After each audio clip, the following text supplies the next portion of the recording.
Did you know that nearly 70% of ERP projects fail? The biggest surprise is that the software is usually not the real problem. Most people blame the ERP software, but that is rarely true. In most cases, people, planning, and poor decisions cause the project to fail. Every successful ERP project begins with clear business requirements. If important needs are missed at the start, expensive problems will appear later during implementation. One incorrect business requirement can affect the entire ERP system.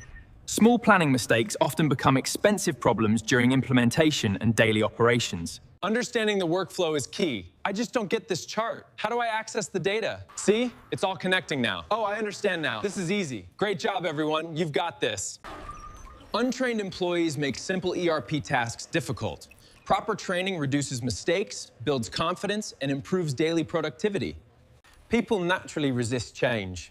Clear communication and proper support help employees confidently accept every new ERP system.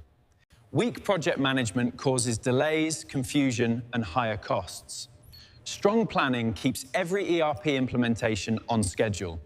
Poor data creates inaccurate reports and costly mistakes. Clean data keeps every ERP system reliable and efficient. Bad data always creates bad results. Clean information helps every ERP system deliver accurate business decisions. ERP projects need strong leadership support. Active management keeps teams focused, confident, and moving towards successful implementation.